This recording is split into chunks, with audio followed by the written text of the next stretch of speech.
Okay.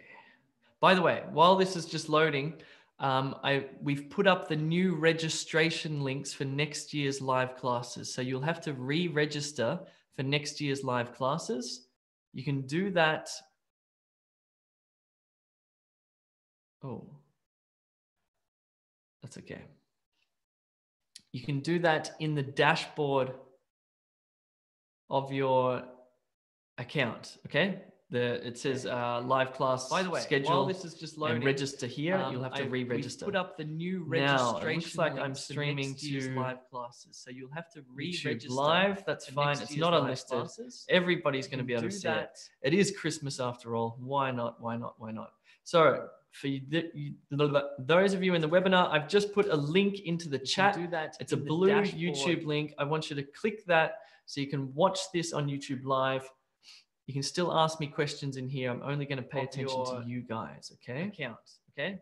It says live class. Let's continue on. While this is just loading, all right. Here, so I'm going to play the lecture for summarized spoken text. You should know exactly what to do. Here we go. In 3, 2, 1.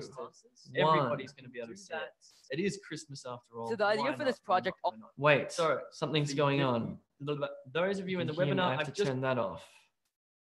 Okay, lucky I'm a technological genius and I can figure this stuff out. Let's try again. 3, 2, 1. So the idea for this project all started when a few months earlier, a couple of my teammates took a trip to Central America and saw beaches littered with styrofoam or expanded polystyrene foam. And when they came back and told us about it, we really started thinking about the ways in which we see styrofoam every day. Get a new flat screen TV, you end up with a block of styrofoam bigger than the TV itself. Drink a cup of coffee, well, those styrofoam coffee cups are sure gonna add up. And where do all these items go after their one-time use?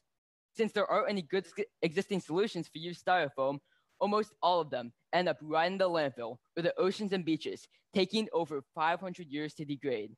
And in fact, every year, the US alone produces over 2 billion pounds of styrofoam, filling up a staggering 25% of landfills. So why do we have these ghost accumulations of styrofoam waste?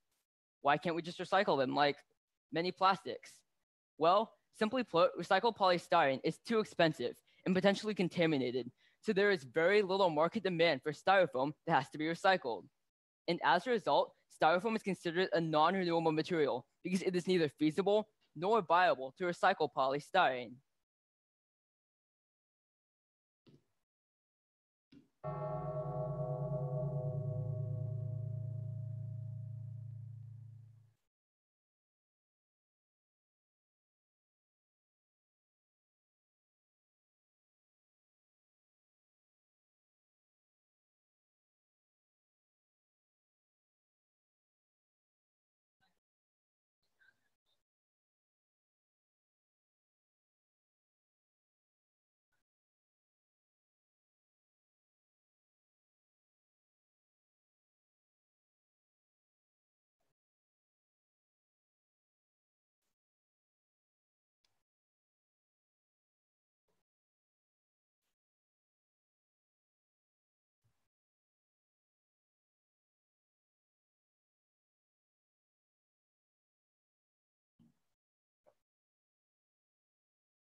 All right, there's a couple of minutes left.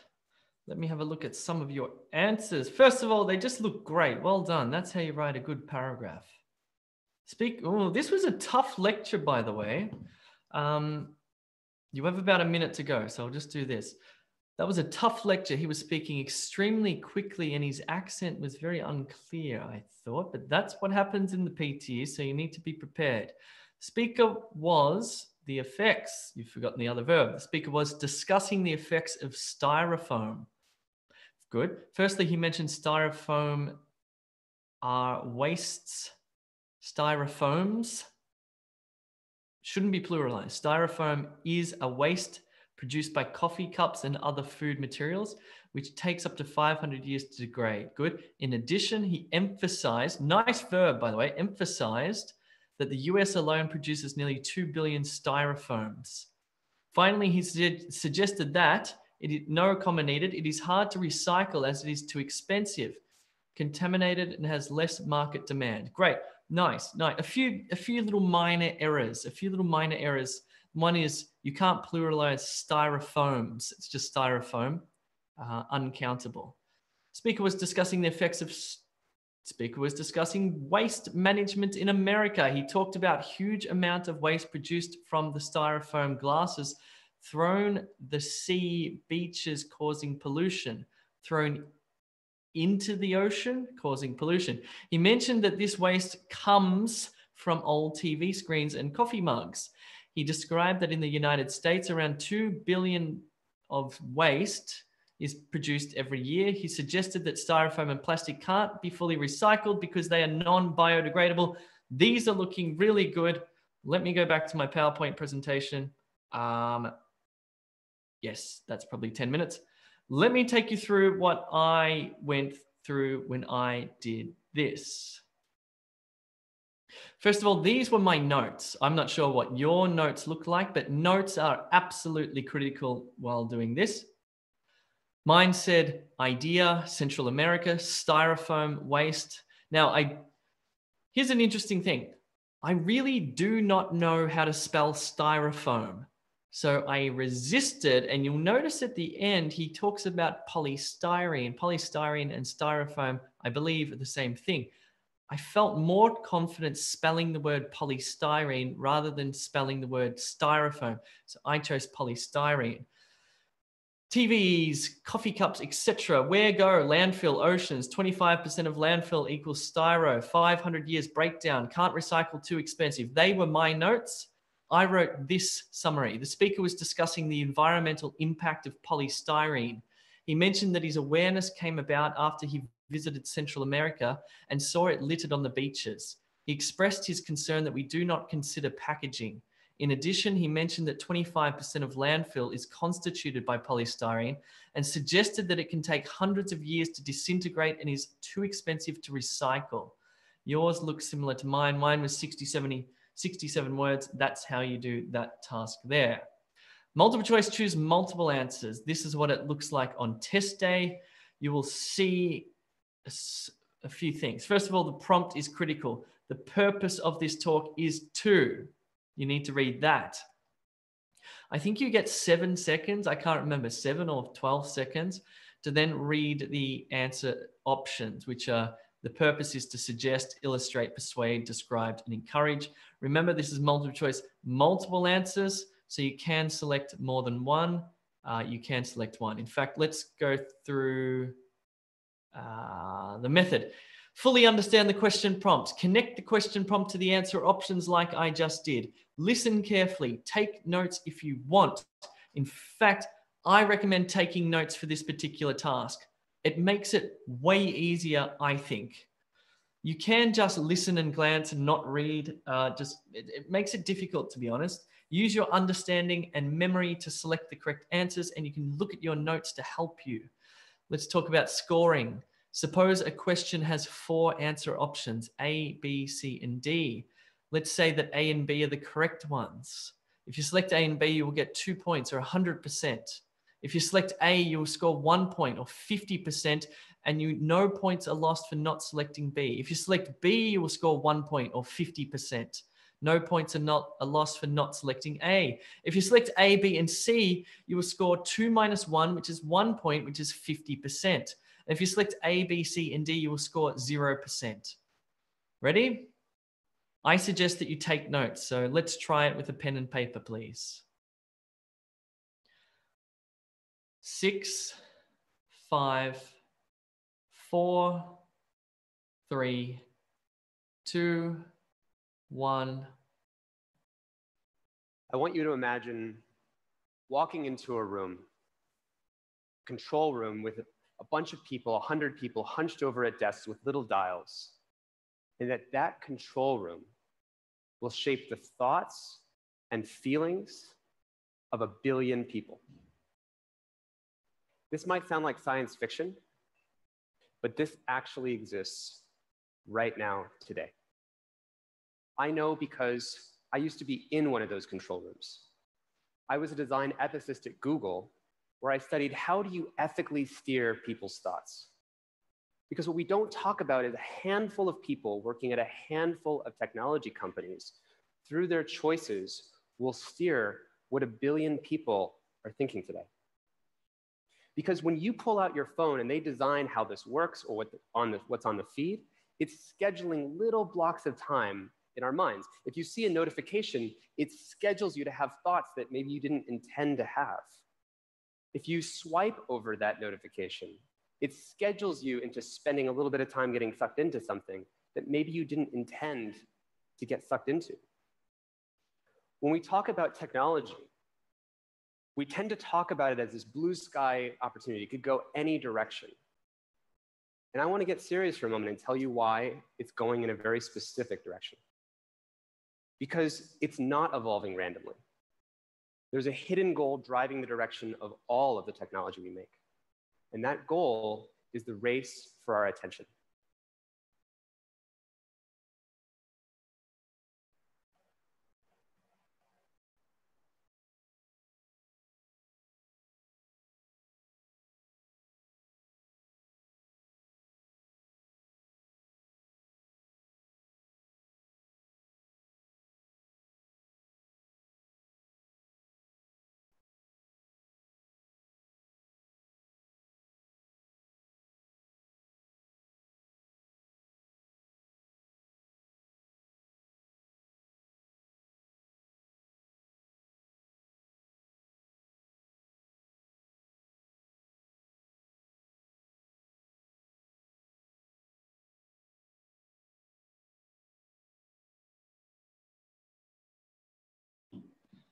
Ten seconds.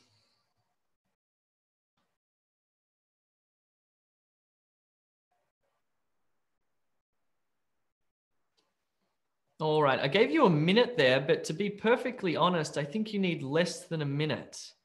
Okay, some people are choosing 2, some people are playing it safe and just choosing 1 to go for the 50%, some people are going for 3. Cool. What I'm going to do now is something a little bit different. I'm going to show you my notes, and then we're going to look at the answer options again. So my notes said this: 100 people, control room. Shape thought, 1 billion people. Google, ethically steer. Few people, few companies, 1 billion people. Phone feed, schedule time. Thoughts sucked in, not intend. Talk blue sky, not specific. Not random. Goal equals attention. Have a look at the answer options again, see if you want to change your answers. You have 30 seconds.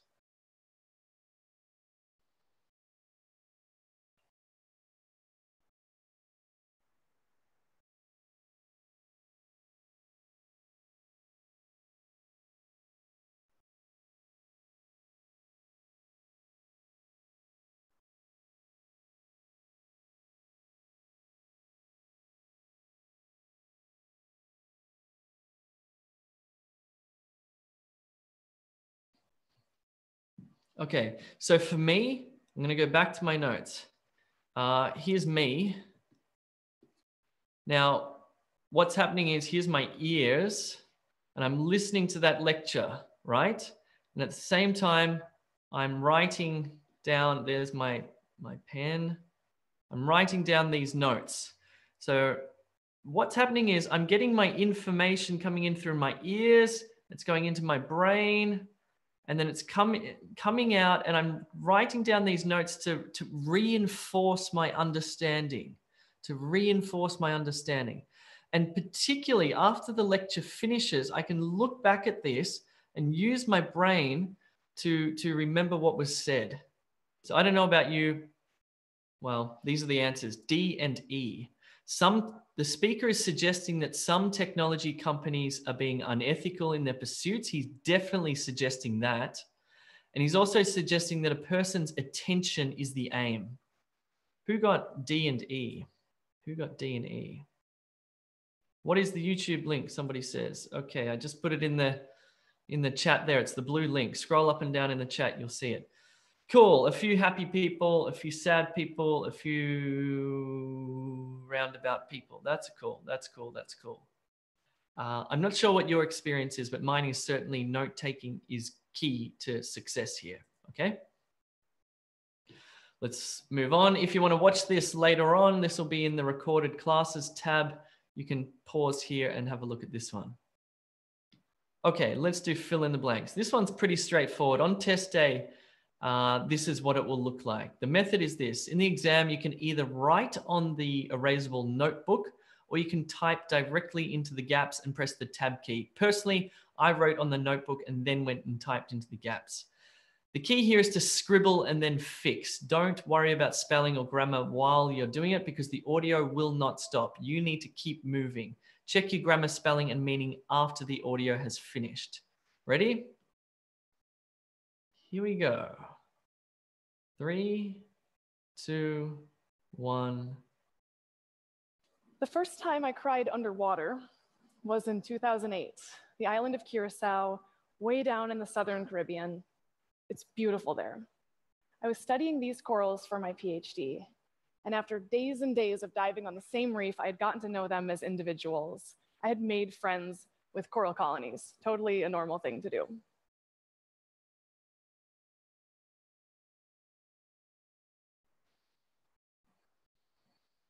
30 seconds.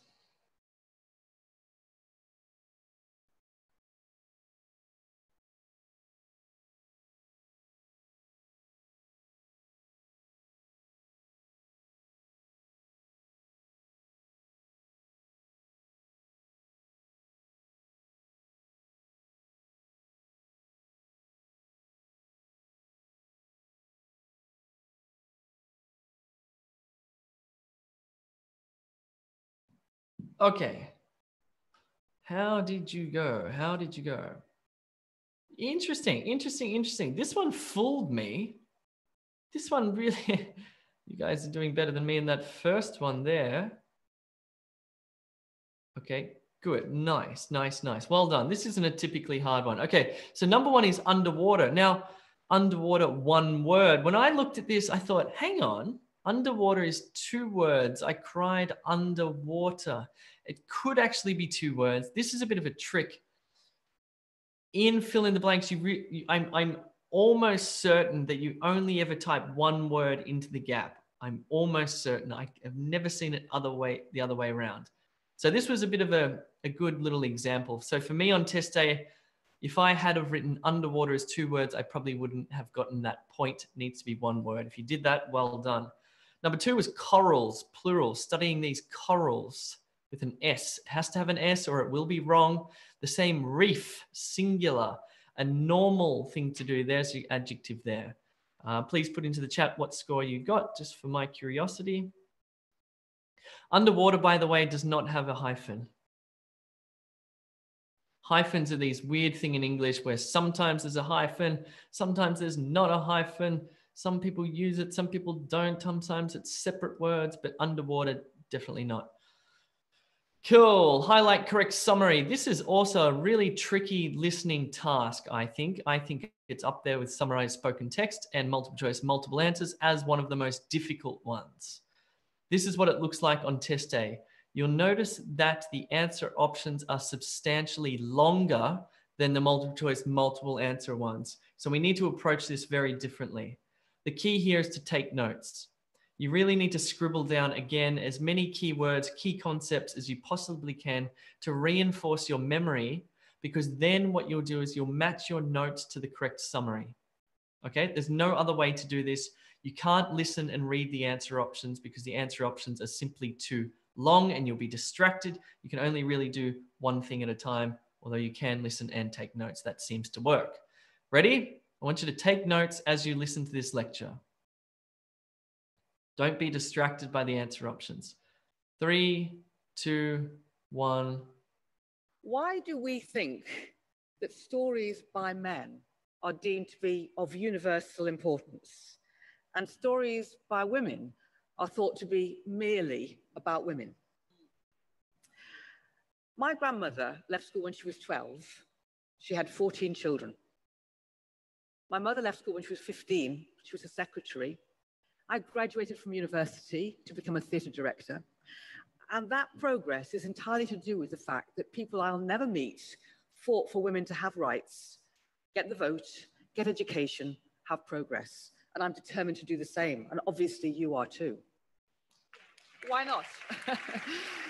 So I started a festival called WOW, Women of the World, 7 years ago, and it's now in 20 countries across 5 continents. And one of those countries is Somaliland in Africa.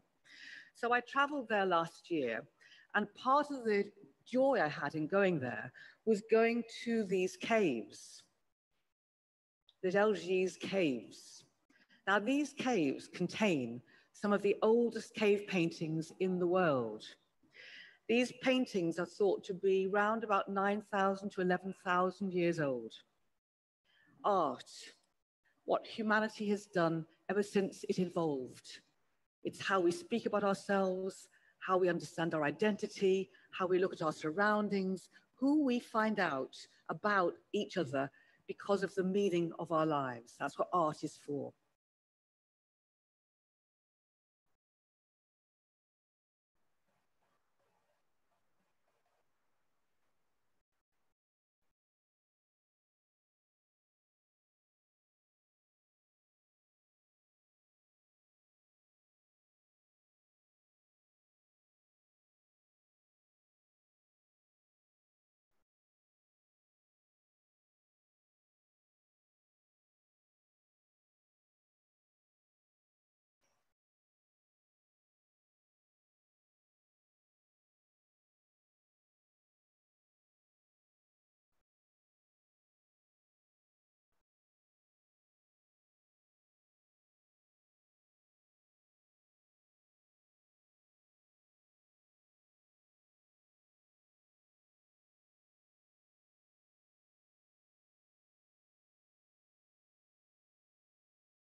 "20 seconds.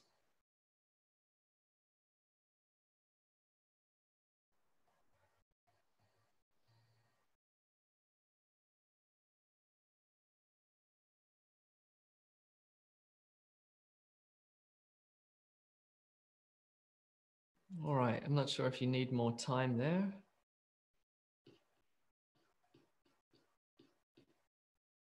Okay, you shouldn't, again, you shouldn't be spending too much time on this. You have your memory, you have your notes, you read those summaries and you go, that one.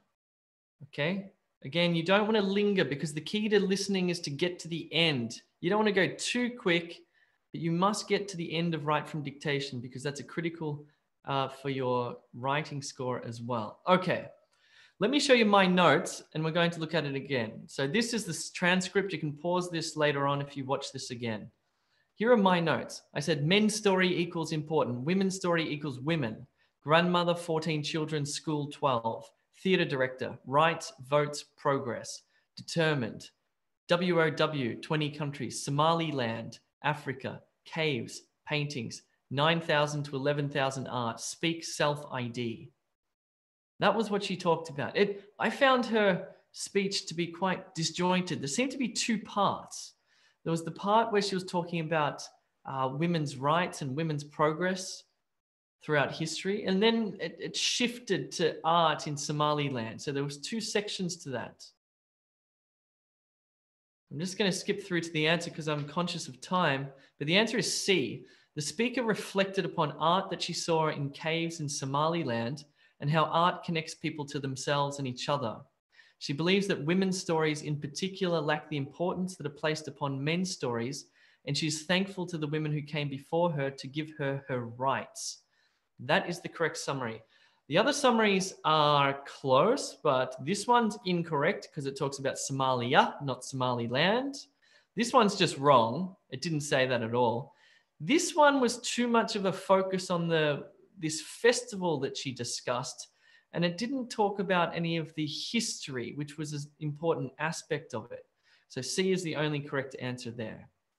Multiple choice, choose single answer. Let's do this one. This is what it looks like on test day. What do you have to do? Method is this: read the question prompt, understand it fully. If you don't understand the question prompt, you cannot choose the right answers. Listen, you may take notes. I suggest you do take notes because listening and reading is harder than listening and writing. Listening and writing is good because it reinforces your memory, and then you can just find the correct answer. Let's do it. I'll give you 7, 6, 5, 4, 3, 2, 1. There are capacities of the human mind that we tend to think are capacities only of the human mind. But is that true? What are other beings doing with those brains? What are they thinking and feeling? Is there a way to know? I think that there is a way in. I think there are several ways in. We can look at evolution, we can look at their brains, and we can watch what they do. First thing to remember is our brain is inherited. The first neurons came from jellyfish. Jellyfish gave rise to the first chordates. The first chordates gave rise to the first vertebrates. The vertebrates came out of the sea, and here we are. But it's still true that a neuron, a nerve cell, looks the same in a crayfish, a bird, or you. What does that say about the minds of crayfish? Can we tell anything about that? Well, it turns out that if you give a crayfish a lot of little tiny electric shocks every time it tries to come out of its burrow, it will develop anxiety.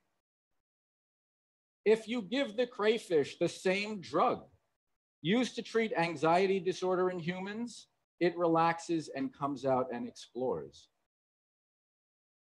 How do we show how much we care about crayfish anxiety? 30 seconds Mostly to we choose your boil answer. them.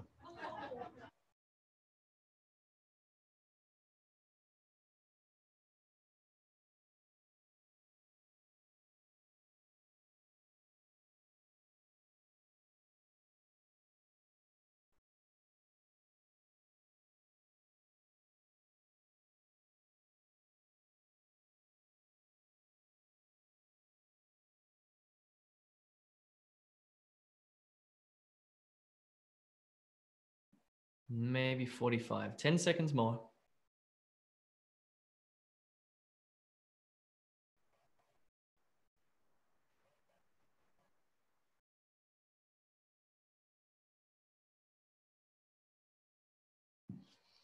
Okay, by the way, I thought that was a really cool lecture that guy gave. So interesting, right? Basically, we're still crayfish. That's weird. So weird. All right, good. Looks like all of you got it. Well done. So here is the transcript if you want to click pause and watch this in your own time, read this in your own time. Okay, my notes were this. CAP, capacity, human mind. Other beings' brains, think, feel. No, evolution, brain watch. Our brain, inherited. Jellyfish, something, vertebrates. True, neurons, nerves, same bird, crayfish, people.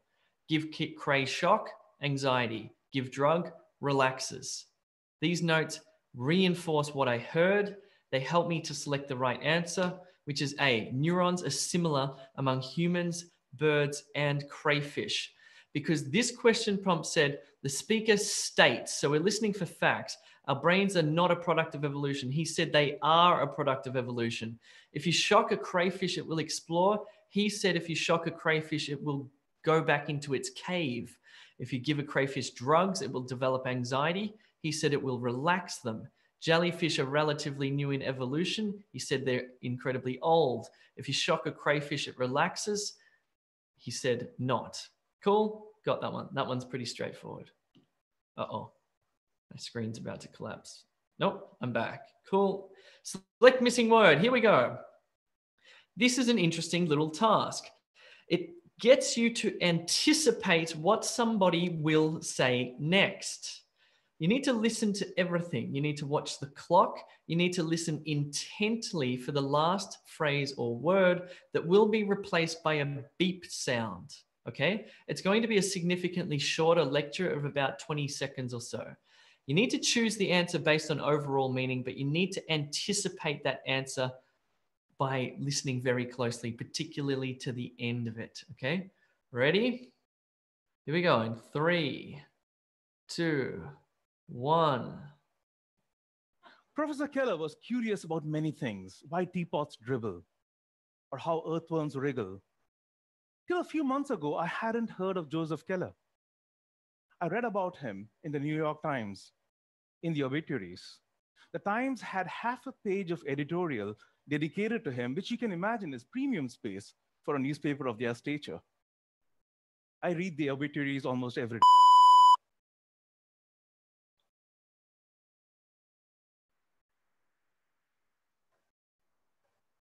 Then you should have the answer almost immediately. There's certainly no reason to hang out on this question. Cool, it looks like you did well. Let's have a listen. The answer is day. Reads them every single day, I believe he said, almost every day. I found this guy's pronunciation to be very difficult to understand.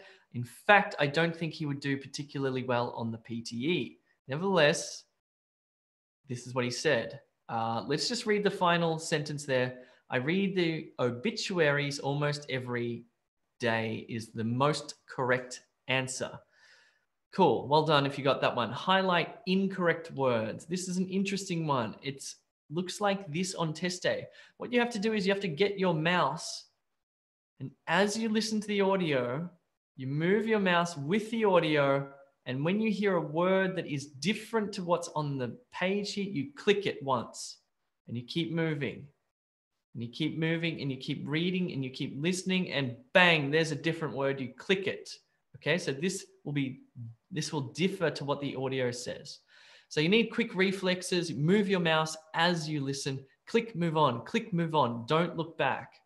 This one has negative marking, by the way. So if you do click the wrong one, you will lose points. Now, just before we do this one, I just noticed in preparing the slides tonight that, in fact, we did this one last week. So I've changed it. In fact, you're going to hear different words that are incorrect, but my apologies because this is the same question or the same audio, at least, to last week. Anyway, still be good practice. Here we go in 3, 2. Now, sorry, how are you going to do this one? Because you can't click on the screen. What I want you to do is put your hand on the table. As you read, I want you to imagine that you're moving your mouse and click on that word as you do it. Maybe count on your other hand how many words you find. Here we go. 3, 2, 1. You know, I didn't set out to be a parenting expert. In fact, I'm not very interested in parenting per se. It's just that there's a certain style of parenting these days that is kind of messing up kids, impeding their chances to develop into their selves. There's a certain style of parenting these days that's getting in the way.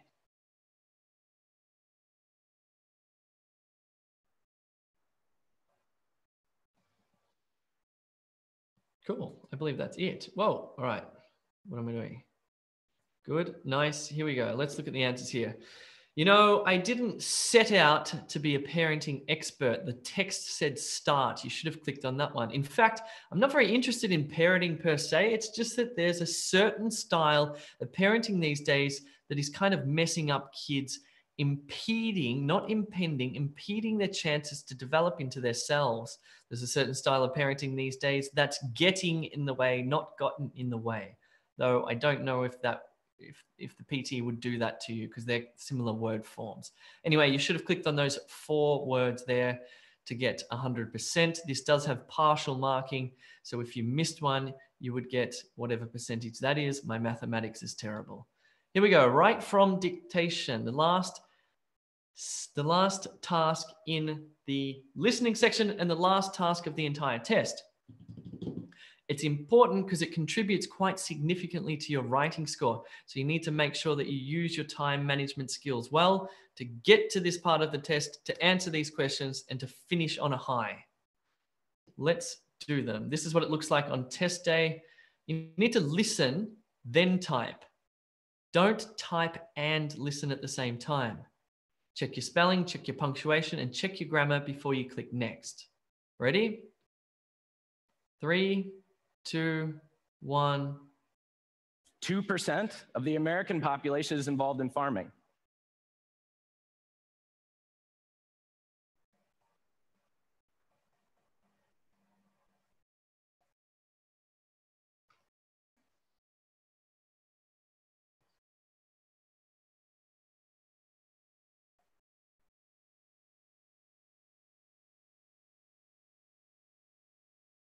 Nice. Good, good, good.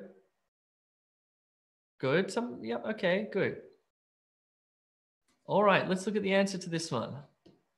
It is in fact this. Let's listen and look at the answer. 2% of the American population is involved in farming. Now, you could have written 2% as 2% or 2% or even 2%. All of these combinations and permutations would also be marked as correct, okay? So that's fine. Now, you must have written American with a capital A, and you should have got this verb right, and it's in farming. This scoring is partial scoring. So let's say there are 10 words there, and you get 8 of them correct in the right order with the correct grammar, then you would get 80%. Let's say 2 of them you maybe got the grammar wrong or they were different words. So you get 80% or 8 out of 10. That's how it's scored, okay? Let's do another one. Here we go in 3, 2, 1. There's over 20,000 species of bees in the world, and they're absolutely gorgeous.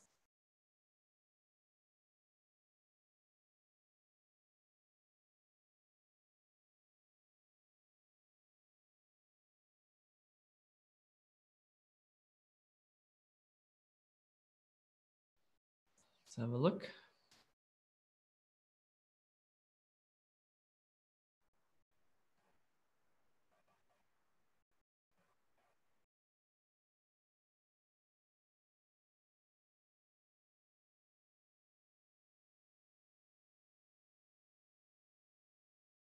I'm just trying to think of what the correct verb is here. It must be R. There are over 2,000 species. I think she used the wrong grammar. Anyway, let's have a look. Let's have a look at the answer here. There. Okay, very interesting. Let's listen and read this as we go. There's over 20,000 species of bees in the world, and they're absolutely gorgeous.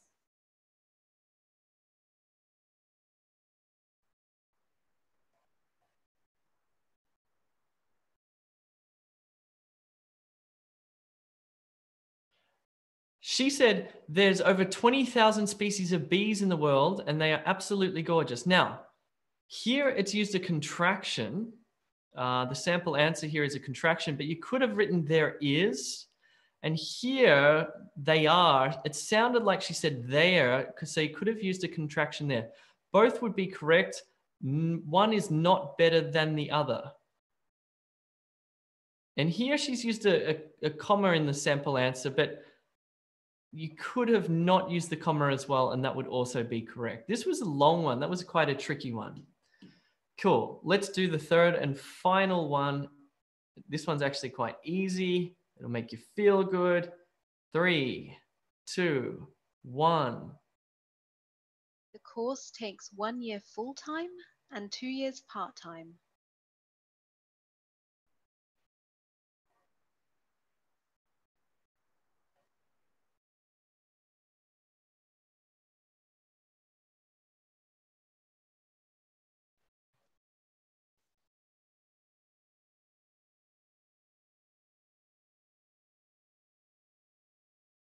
Good. Okay. So all three of these write from dictations, I'll show you the answer in a second, use numbers. Now, you can write the numbers as words or you can write the numerals. Both are considered. Okay. You're not an or the other. You will get it wrong if you use the wrong article, however. Here we go. The course. The course takes 1 year full-time and 2 years part-time. This is also one of those ambiguous times where full-time might have a hyphen. It might be hyphenated. I don't think you can write full-time as a word like this. No, it needs either a space or a hyphen. Okay, same as part-time as well. Okay, the course takes 1 year full-time. And as I said, you can write one or numeral. Both would be considered correct. What's your score? Well, the listening section, come on, let me go to the next one. Depends upon these thingamajiggies. Summarized spoken text is graded on content, length, grammar, vocabulary, and spelling. Multiple choice, multiple answers has negative marking. Fill in the blanks is straightforward. Same as highlight correct summary and multiple choice single answer, select missing word. Highlight incorrect words has negative marking, and write from dictation has partial marking. So as I said, you may get 80%, for example. That's it, guys. I'll now do some Q&A. Hey, by the way, all of those free people on YouTube, if you feel like contributing in some way to the free materials that we put on YouTube, no. It's not paypal.com. It's paypal.me/E2language. You can, if you like, free members, contribute a couple of dollars to our cause, $1 or $2. Whatever you can, that would be great. Right, let's do some Q&A before I hand this over to the IELTS teacher.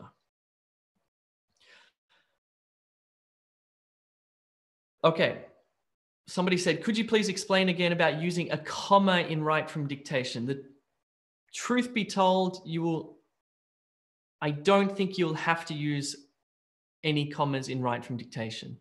I think the one we saw tonight was an aberration. It's not common. I don't know, but I don't think that the PTE would put commas in there for you. It's just too complex, okay? Nor semicolons, nor colons. It would just be a capital letter and a full stop and a simple sentence. That's it. Cool. Parag, if you have a question like that, please. Good, you've booked your post-test consultation. That's good. You can do that. That's fine. That's fine. If you have any questions, by the way, any questions at all, free or paid members, go to this part of our website, help.e2language.com. help.e2language.com. There's a knowledge bank there. You can send your inquiries through this. Please don't use the hello@ email address anymore. We no longer check that. We just use this one here, help.e2language.com. Cool. All right. More questions. Oh, okay. Interesting. Jay, this listening section has repeated around 4 times within 13 weeks. Thanks for letting me know. I need to update these slides. I'm sorry about that. In listening summary text, do we need to write he suggested for this task? Is it mandatory to conclude? Okay. In summarized spoken text, do you need to write the sentence he suggested that? In order to maximize your score, you need to use he suggested that or he concluded. You can use either of those. It's important because the computer's looking for those keywords.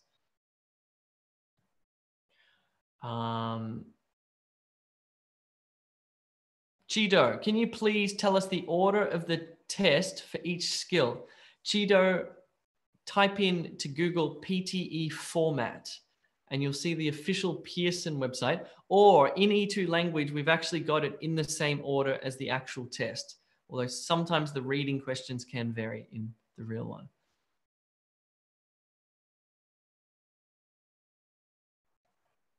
Are there ever two sentences in write from dictation? No, it's always a single sentence, okay?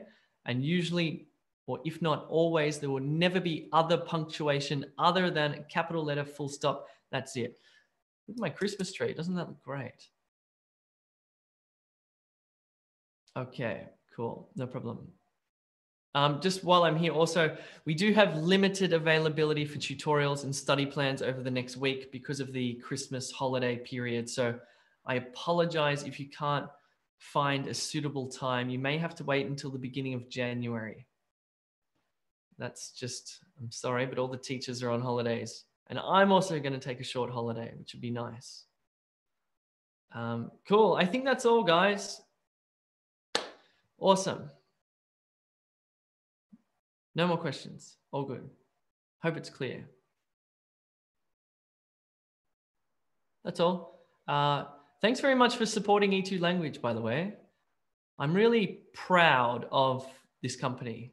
I'm the co-founder, by the way. I started this company with 2 other people. I'm extremely proud of what we've done. We've helped now thousands of people to pass their tests, and we get a lot of love on Facebook and Google, people posting their testimonials about how much they love E2 Language. It's awesome. It's a really good feeling. It's a really good feeling because these tests are so significant in people's lives. And having done them myself, I know how difficult they are. So yeah, really cool. So thanks very much for becoming paid members. I really appreciate it. Everyone appreciates it. Keeps the business going. It allows us to grow. It allows us to improve, and it will allow us to help more and more people into the future. So really cool. I think that's all. Getting a bit sentimental. I'll see you guys soon.